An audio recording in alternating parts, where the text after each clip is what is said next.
Katie and the Impressionists. I'm going to read you some information about what an impressionist is.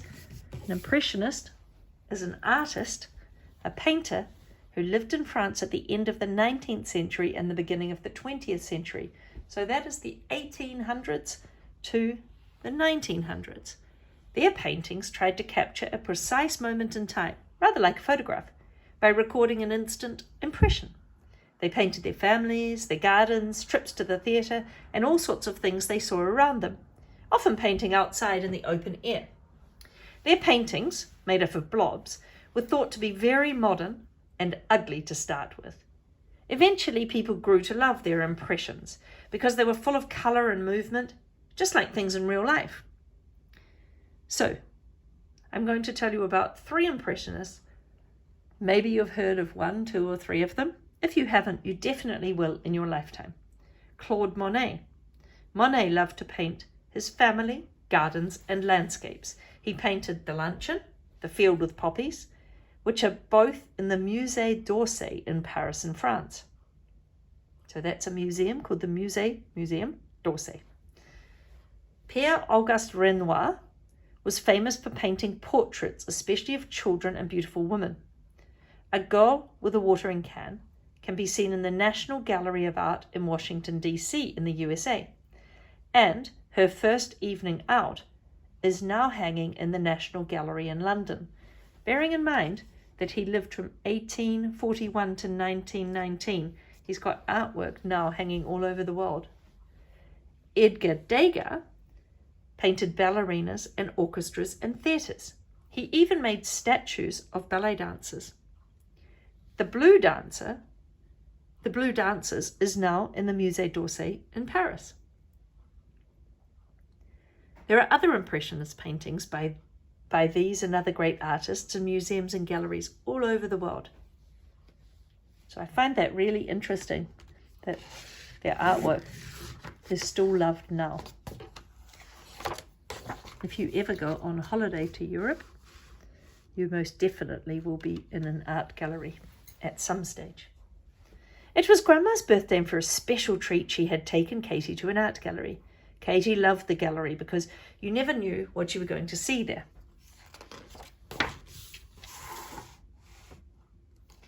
Look at the flowers in the painting, said Grandma. I can only see blobs, said Katie. The pictures are made up of blobs, said Grandma, but when you stand well back, the blobs do make a picture.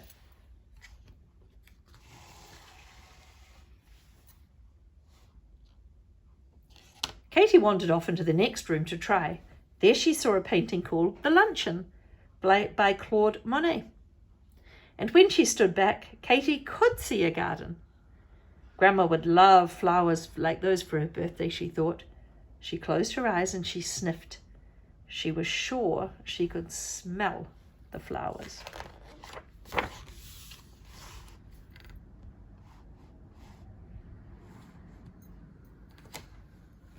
And when Katie opened her eyes, there she was amongst the daisies, hollyhocks, roses, and sunflowers. Can I pick some flowers? Said Katie to the little boy, who was called Jean. Jean called his mother and Nanny over and spoke to them in French. Un bouquet? Said his mother. Oui, said Jean. You can go and help the girl. So Jean and Katie gathered flowers together. Are you going to paint them? He asked. No, they're for my grandma, said Katie. Papa paints flowers, Jean said. I'll show you.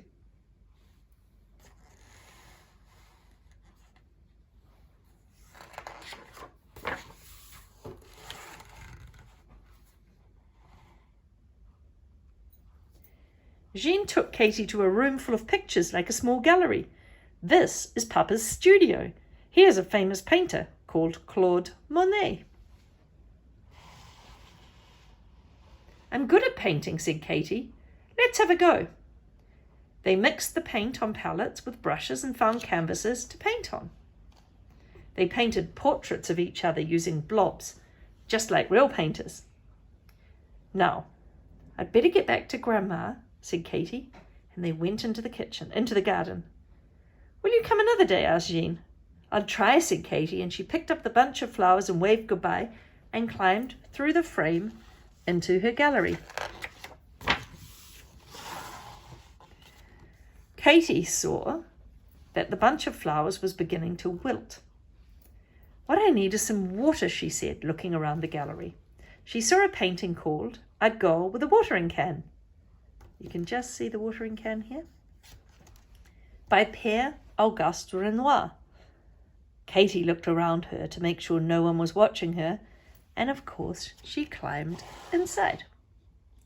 "Can I have some water for my flowers?" said Katie. The little girl put the flowers into her watering can. "Voila!" she said, but the flowers still drooped and flopped over. "Come and pick some more," said the girl. So Katie and the girl trampled through the garden picking flowers. Katie pretended it was a jungle and that she was a panther chasing the girl.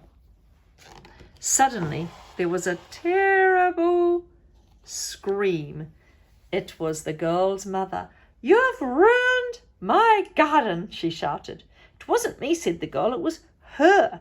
And she pointed to Katie. "Come here, you naughty child," said the mother. But Katie ran for the picture frame and leapt into the gallery, leaving the flowers scattered behind her.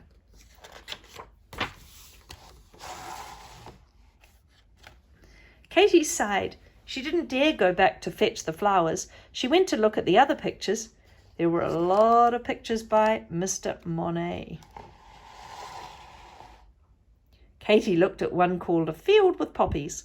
Wasn't it Jean, the painter's son, walking through the field? Katie climbed in to see.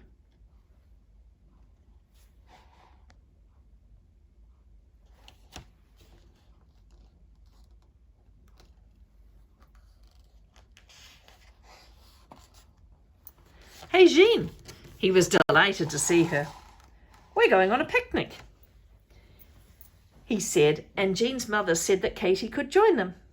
They walked together through the poppy field, looking for somewhere to sit.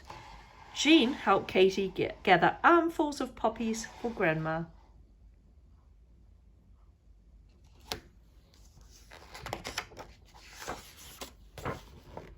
Afterwards, they sat in the shade of a tree, the perfect place for a picnic. Mrs. Monet opened a bag. She had bread, cheese, and strawberries. But Jean heard a buzzing noise and looked up. A black cloud of bees was flying towards them. "They're after my poppies," shouted Katie, her mouth full of strawberries. Jean and his mother ran towards the poppy field, but Katie ran to the picture frame and dived into the gallery. The bees followed Katie, who ran on and on until she reached a window. She flung it open and threw the poppies out. The bees flew after them. Katie panted until she got her breath back. She still didn't have any flowers for Grandma. She saw another picture by Père Auguste Renoir. It showed a girl at the theatre and was called Her First Evening Out. This girl was holding a posy of flowers. "Grandma would love that posy," said Katie before jumping into the picture. "May I have those flowers?" said Katie. "I'll swap them for my hair ribbon." "Hush," said the girl, "the ballet is about to begin." Katie looked for a seat, but they were all full. The theatre manager appeared. "Mademoiselle, may I see your ticket?" he said. Katie didn't have one, so she ran off. Down some steps. She could hear the manager coming after her, so she opened a door to hide. And on the other side, people in colourful costumes shouted at Katie, so she ran away from them towards some bright lights and the sound of music.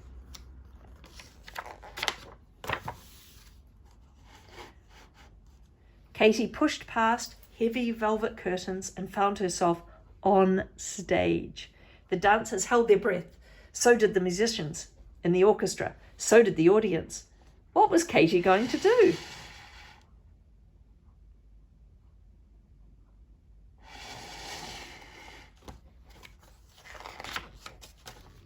Katie danced.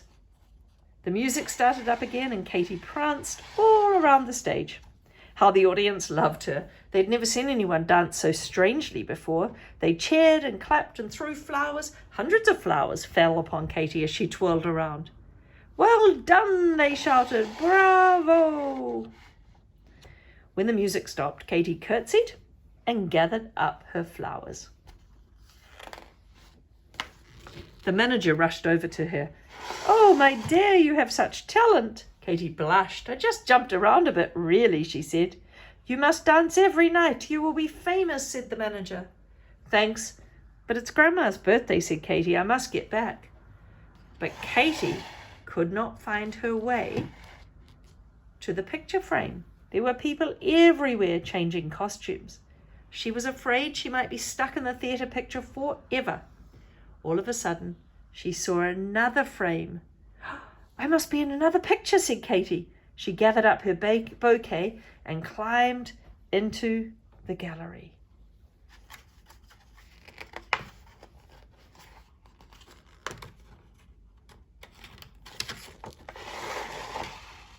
Katie looked at the picture, The Blue Dancers by Edgar Degas. "I wonder if I would have been painted if I had stayed long enough," she said. And then Katie ran over to her grandma and gave her the flowers. "Happy birthday, Grandma." "Oh, I say," said Grandma, "wherever did you get these lovely flowers?" Katie just laughed. But what was that in her pocket? It was a paintbrush. Mr. Monet will need that, she thought. So she ran back to the first picture, left the brush on the frame, and then ran to catch up with Grandma.